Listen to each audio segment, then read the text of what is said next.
Baik, Assalamualaikum warahmatullahi wabarakatuh. Salam sejahtera bagi kita semua. Om Swastiastu, Namo Buddhaya, salam kebajikan. Perkenalkan, nama saya Siti Rahayu. Saya mahasiswa Universitas Widegama Mahakam Samarinda, Fakultas Ilmu Sosial dan Ilmu Politik, jurusan Administrasi Publik. Di sini saya akan membahas Undang-Undang Nomor 1 Tahun 2022 tentang hubungan keuangan antara pemerintah pusat dan pemerintah daerah. Yang pertama, latar belakang Undang-Undang HKPD. Latar belakang lahirnya Undang-Undang HKPD adalah sebagai berikut. Yang pertama, otonomi daerah. Sistem pemerintahan Indonesia berubah setelah reformasi, memberikan lebih banyak otonomi kepada daerah. Untuk itu diperlukan pengaturan yang jelas mengenai hubungan keuangan antara negara dan pemerintah daerah. Yang kedua adalah pembangunan yang berkeadilan. Salah satu tujuan utama desentralisasi fiskal adalah untuk mendorong pemerataan pembangunan di seluruh Indonesia. Dengan memberikan kewenangan dan pendanaan kepada daerah, diharapkan daerah tertinggal dapat mengembangkan potensinya. Kemudian konsep desentralisasi fiskal. Yang pertama, ada transfer dana. Istilah ini mencakup transfer dana dari pemerintah pusat ke daerah untuk membiayai kegiatan pemerintahan daerah. Transfer dana tersebut dapat berupa dana distribusi umum atau disingkat DAU, dana alokasi khusus DAK, dan dana distribusi keuntungan DBH. Yang kedua, administrasi perpajakan. Desentralisasi perpajakan memberikan wewenang kepada daerah untuk mengelola pendapatan dan pengeluarannya sendiri. Daerah mempunyai otonomi dalam menentukan kebijakan fiskal, termasuk pemungutan pajak dan pendapatan lainnya. Kemudian, capaian desentralisasi fiskal. Otonomi daerah yang lebih besar. Desentralisasi perpajakan memberikan otonomi yang lebih besar kepada daerah dalam mengelola perekonomiannya. Daerah mempunyai hak untuk menentukan prioritas pembangunan dan belanja. Yang kemudian, peningkatan pelayanan publik. Desentralisasi perpajakan diharapkan dapat meningkatkan pelayanan publik di daerah. Daerah mempunyai kewenangan dan sumber daya untuk merespon kebutuhan masyarakat secara lebih efektif. Selanjutnya, tantangan desentralisasi fiskal. Ketimpangan ekonomi. Tantangan terbesar dalam desentralisasi perpajakan adalah kesenjangan ekonomi antara masyarakat berpendapatan tinggi dan rendah. Hal ini dapat menghambat pemerataan pembangunan di seluruh Indonesia. Yang kedua, kapasitas daerah. Tantangan lainnya adalah kemampuan daerah dalam mengelola perekonomiannya sendiri. Di beberapa daerah mungkin terdapat hambatan dalam pengelolaan keuangan yang efektif dan efisien. Yang kedua, kerangka konseptual Undang-Undang HKPD. Landasan filosofis hukum dan teoritis dalam penyusunan Undang-Undang HKPD.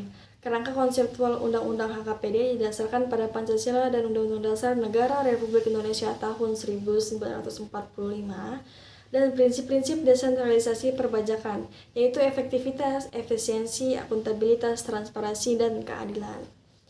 Kerangka politik Undang-Undang HKPD adalah arah dan strategi politik yang ditetapkan dalam Undang-Undang HKPD untuk mencapai maksud dan tujuan hubungan perekonomian antara pemerintah pusat dan pemerintah daerah.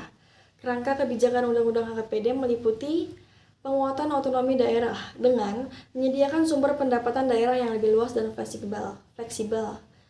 Kemudian selanjutnya meningkatkan kesejahteraan masyarakat melalui pengurangan kesenjangan fiskal dan kesenjangan pelayanan antar daerah. Selanjutnya, peningkatan kualitas belanja daerah dengan pengelolaan belanja daerah yang berorientasi pada hasil. Yang terakhir, meningkatkan sinergi kebijakan fiskal nasional melalui koordinasi dan harmonisasi pemerintahan pusat dan daerah. Selanjutnya, pilar Undang-Undang HKPD.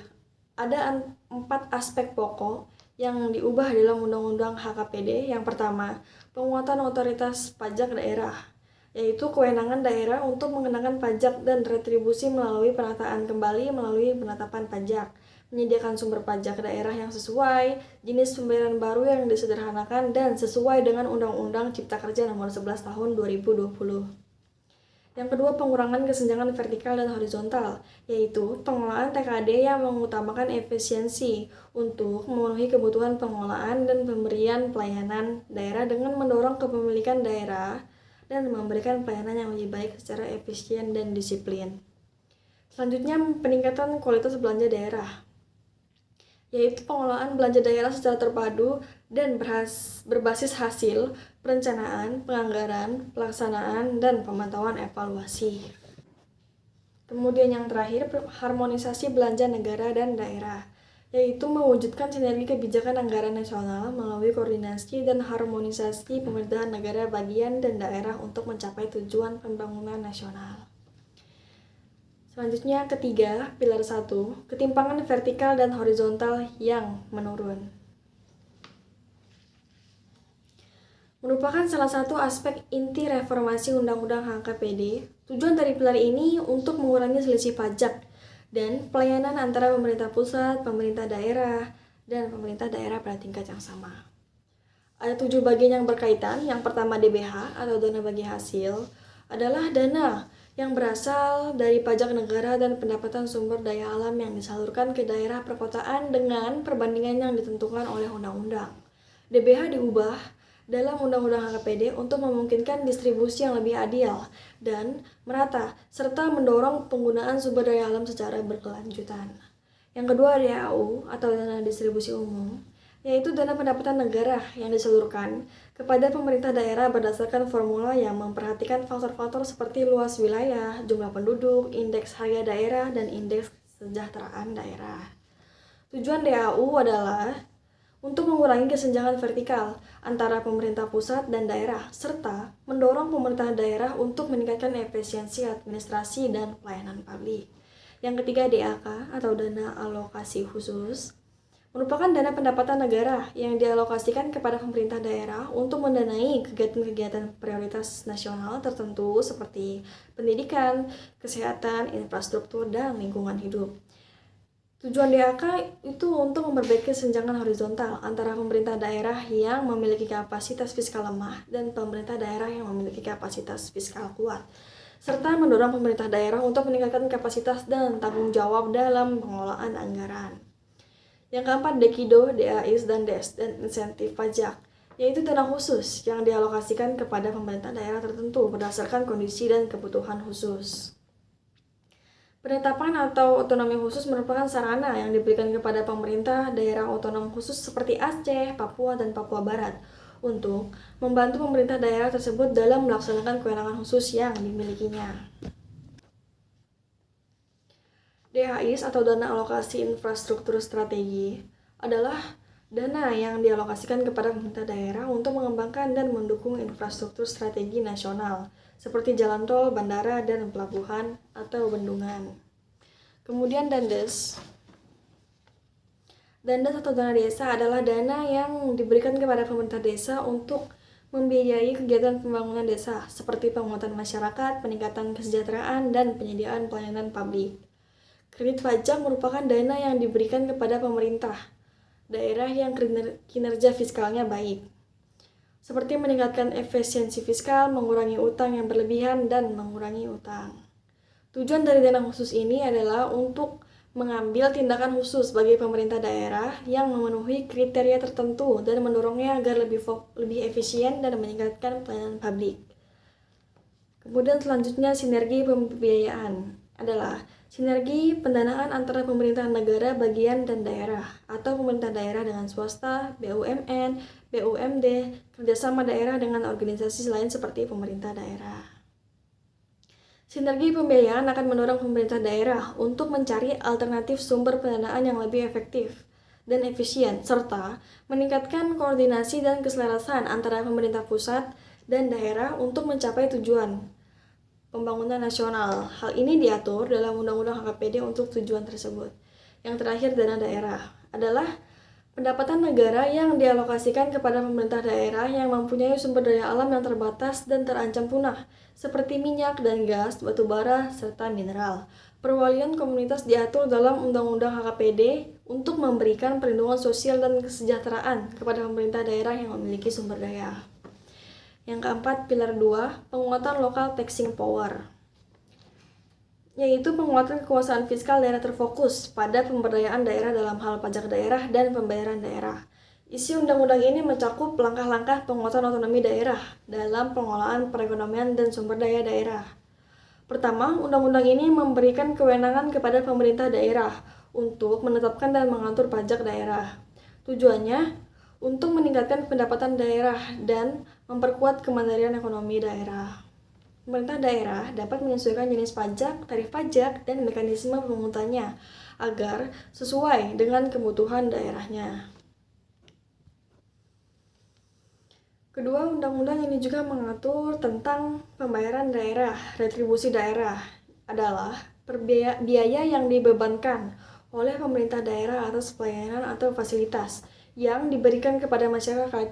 Undang-undang ini memberi wewenang kepada pemerintah daerah untuk menentukan jenis pembayaran, tarif pajak, dan mekanisme pemungutannya sesuai dengan kebutuhan daerahnya. Dengan bantuan Undang-Undang Pilar 2 HKPD, diharapkan pemerintah daerah dapat lebih mandiri dalam mengelola perekonomian dan aset daerahnya dengan meningkatkan pendapatan pajak daerah dan retribusi daerah.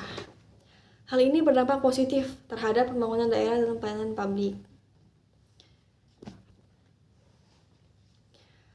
5. Pilar 3 Undang-Undang HKPD meningkatkan kualitas belanja daerah. Pilar ini mengatur pengelolaan biaya daerah dalam beberapa aspek, yaitu yang pertama penganggaran, standarisasi, penyederhanaan, dan sinkronisasi biaya, serta silpa berbasis hasil. Artinya, belanja daerah harus disusun dengan mempertimbangkan prioritas, efisiensi, efektivitas, dan akuntabilitas. Silpa merupakan bagian terakhir dari perhitungan anggaran, yaitu selisih antara penerimaan dan pengeluaran daerah selama 1 tahun anggaran. Silpa berbasis kinerja artinya silpa harus mendukung program dan kegiatan sejalan dengan rencana pembangunan daerah dan indikator kinerja. Yang kedua, pedoman belanja daerah. Pemeriksaan APBD dan kualitas sumber daya manusia artinya belanja daerah harus mengikuti pedoman yang diberikan pemerintahan pusat, termasuk alokasi biaya dan belanja wajib. APBD adalah anggaran pendapatan dan belanja daerah, yaitu rencana keuangan daerah yang disetujui oleh DPRD dan pimpinan daerah. APBD harus berada di bawah kendali negara, BPK, dan masyarakat. Kualitas personel berarti pemerintah daerah harus memiliki kualifikasi, integritas, dan profesionalisme yang tinggi dalam mengelola perekonomian daerah. Kemudian pilar 4, harmonisasi belanja pusat dan daerah. Pilar ini mengatur harmonisasi kebijakan fiskal pusat dan daerah untuk menjaga optimalisasi pelayanan publik dan keberlanjutan keuangan negara. Beberapa aspek yang diatur dalam pilar ini adalah yang pertama, harmonisasi kebijakan fiskal pusat dan daerah. Artinya, pemerintah pusat dan daerah harus berkoordinasi dalam merancang kebijakan fiskal yang sesuai dengan kondisi makroekonomi, prioritas pembangunan, dan potensi sumber daya. Kebijakan pusat dan daerah harus saling mendukung dan tidak bertentangan. Selanjutnya, penetapan batas defisit kumulatif dan pembiayaan pinjaman APBD. Artinya, negara menetapkan batasan pembiayaan defisit dan utang yang dapat dilakukan pemerintah daerah dalam 1 tahun anggaran.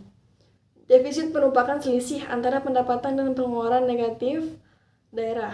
Pembiayaan utang merupakan sumber pembiayaan yang berasal dari pinjaman atau penerbitan surat berharga daerah. Batasan defisit dan pembiayaan utang bertujuan untuk menjaga kesehatan keuangan publik dan kredibilitas daerah. Yang ketiga, petunjuk dalam situasi darurat. Artinya, negara dapat melakukan intervensi terhadap pengelolaan perekonomian daerah pada situasi tertentu, seperti bencana alam, krisis ekonomi, atau ancaman keamanan. Intervensi tersebut dapat berupa penyesuaian alokasi anggaran, penundaan pembayaran utang, atau penyaluran bantuan keuangan khusus. Kemudian yang terakhir, sinergi BAS. Artinya, pemerintah pusat dan daerah harus bersinergi dalam pengelolaan Badan Alokasi Sumber Daya atau BAS yang dibentuk untuk mengelola sumber pendapatan nasional tidak kena pajak (PNBP) dan pendapatan daerah tidak kena pajak (PDBP). Tugas BAS adalah mengalokasikan dana tersebut sesuai dengan kepentingan nasional dan daerah. Kemudian yang terakhir, kenapa sih perlu ada undang-undang HKPD yang terbaru ini? Apakah undang-undang HKPD lama sudah tidak sesuai lagi dengan sistem keuangan hari ini? Menurut saya, undang-undang HKPD terbaru diperlukan untuk mengikuti sistem keuangan yang terus berubah. Selain itu, undang-undang HKPD yang lama juga perlu dimodernisasi sesuai dengan kebutuhan masyarakat dan pemerintah saat ini. Undang-undang HKPD yang baru diharapkan dapat memberikan perlindungan dan pengaturan yang lebih efektif kepada masyarakat dan pemerintah dalam pengelolaan keuangan, Itu semua menjadi alasan mengapa Undang-Undang HKPD terbaru diperlukan. Sekian, terima kasih. Wassalamualaikum warahmatullahi wabarakatuh.